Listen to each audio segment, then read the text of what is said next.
All right. That's my first Phil Donahue haircut.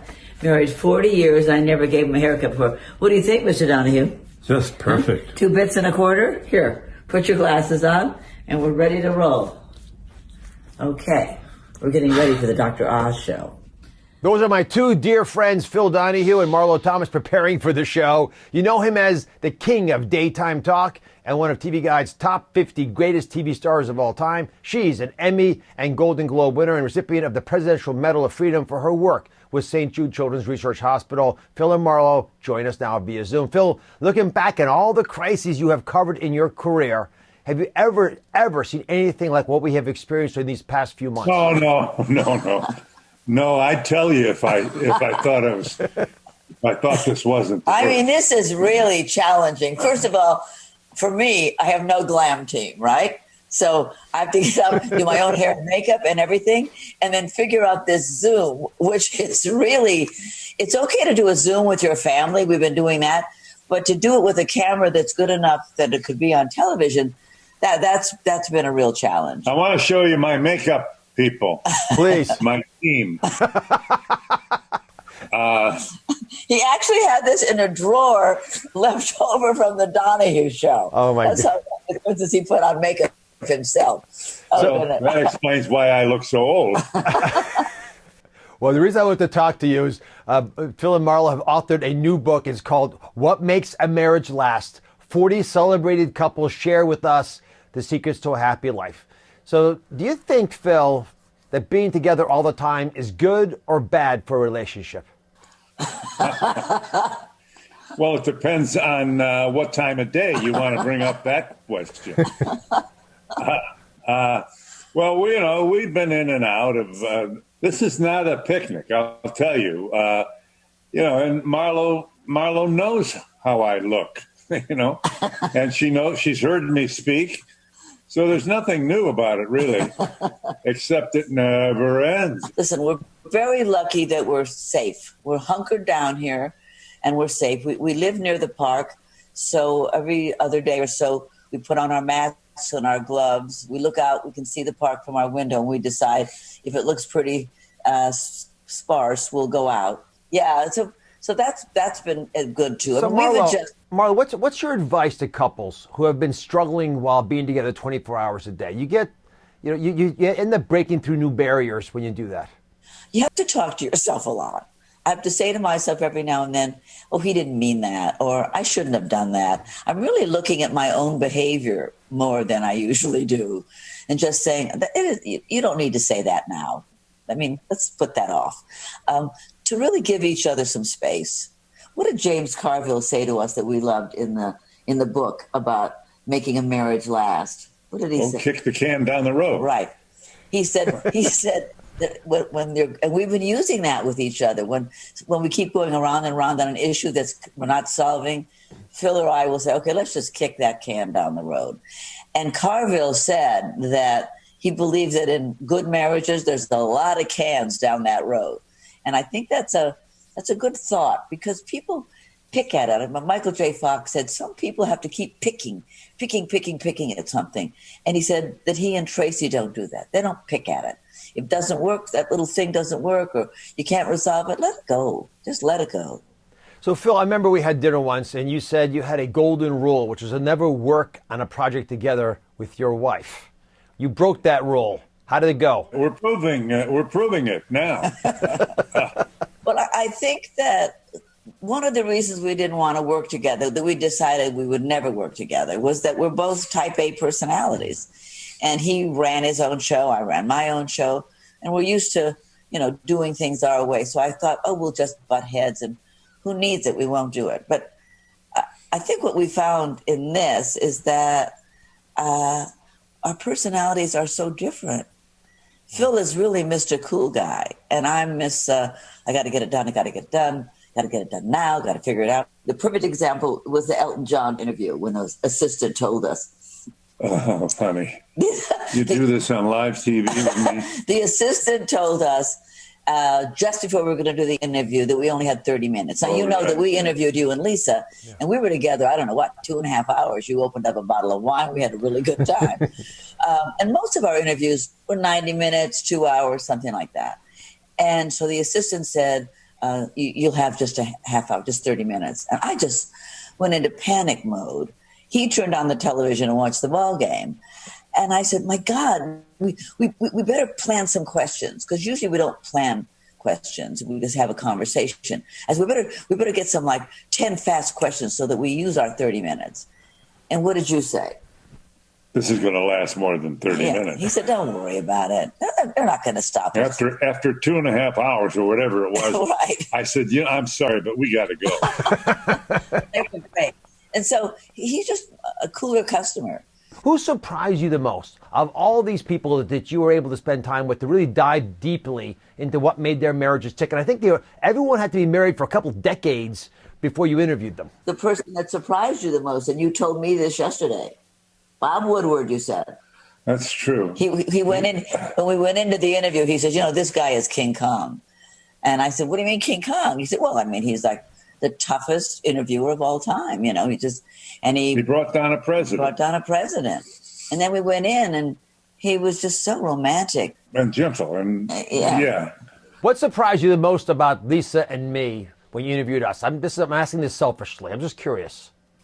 Well, that Lisa rules your roost. That surprised me. She's really strong. I always knew that she was smart. We've been around you guys before, but she pretty much seems like she's the chief. In Turkish, there's a saying, and my father would always use it.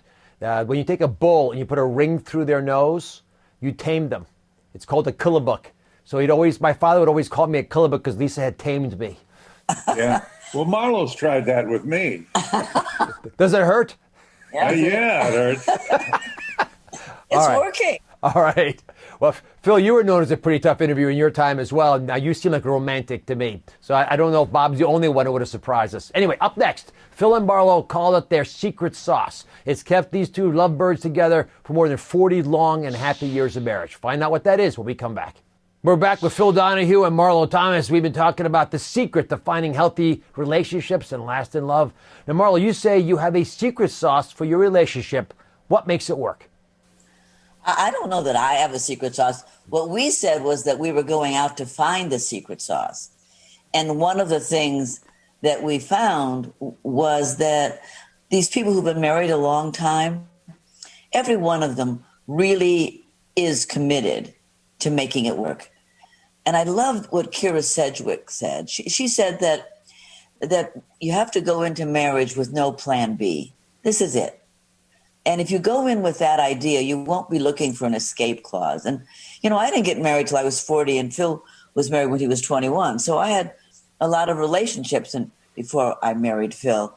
And I was always looking for an escape. And in fact, Michael J. Fox said that too. He said, I was always looking for, this is great, but how do I get out of it? He said, when he fell in love with Tracy, he said, this is great, and I don't ever want to get out of it. So there's that feeling that, you want it to last. I think that seemed to me the thing that was the sauce for everybody. And don't forget, we were interviewing people who'd been married a long time. Yeah. And so that was what we saw, that if you really want a marriage to last a long time, you put that kind of time into it. You and Lisa do. I could see it the way you spoke about how you argue, how you come back from an argument and all that. Yeah. That's big stuff. Well, our viewers... Sorry again? You were a big get. We were grateful that you said yes to us. We're just one of the many who, for reasons I don't understand, trusted us. There's lots of reasons to trust you. A lifetime of good work. Anyway, our viewers have some questions from you. The first one is from Mehmet Oz in New Jersey. He says, Phil, how can I stop having the same fight over and over again with my spouse, Lisa? Oh, I'm sorry. Well, it helps if you scream. And that'll, it's kind of like a Pavlovian thing. You don't scream anymore. You don't have any fights anymore. It's great. It works. No, I think too, in seriousness, we used to scream a lot. And you said one day, I know every time I ask you to say what you said before, you get mad at me. Right. What did you say one day? You feel bad, I feel bad, I'm not going to do this anymore. That's what you said about being trigger happy with anger. Right, I did say that. What a wonderful thing to say. Big breakthrough. Actually, you interviewed Melissa McCarthy and her husband, actor Ben Falcone, about how they handle squabbles. Here's what they had to say. I'm going to quote it. I thought, let me just see what happens if I go to bed mad. I tried it once, and in the morning, I had forgotten what I was angry about. So I say, just be pissed and go to sleep. So, Phil, how do you avoid fighting during stressful times? Well, walking out of the room is helpful.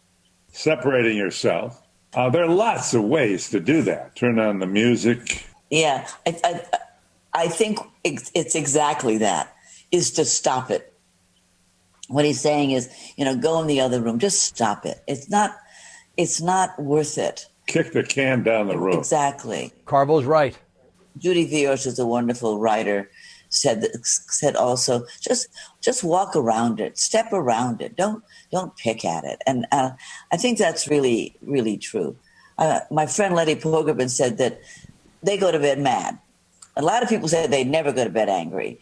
And she said, I don't want to sit up all night until somebody confesses or admits they were wrong. It isn't worth it. And in the morning, it's usually gone anyway. And that is true. And you learn that as you get older.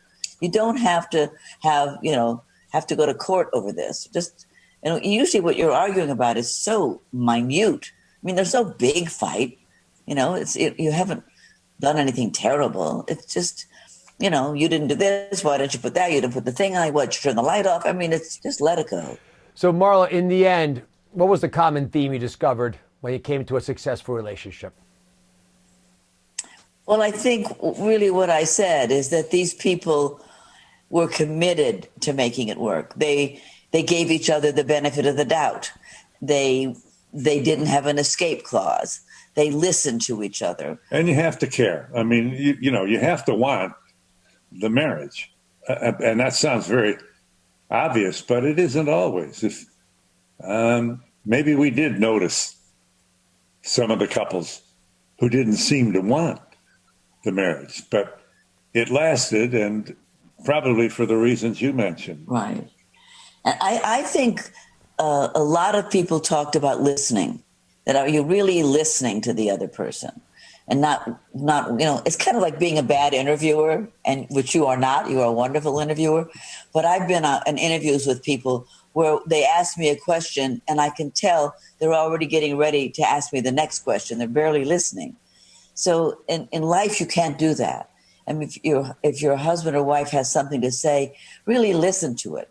Listen hard. Hear all the way behind what they're saying, so that you're really getting where they're coming from. Because if you don't do that, you're missing out on who the person is. So anyway, I think it's the 3 L's: listen, love, and lust. That's it. Oh, I love that last part too. Lisa and I love you, both of you. And I think all of America does, for the reasons that you've shared with us today. Thank you so much for joining us. We were honored to be part of your project, and I'd love to share it with the audience. Listen, everybody, for more tips on how to build a loving, lasting, and lustful relationship, check out Phil and Marlo's book, What Makes a Marriage Last. We'll be right back. God bless you all. Take care. Thank you for watching. Don't forget to subscribe and turn on notifications so you never miss out on new videos to live the good life.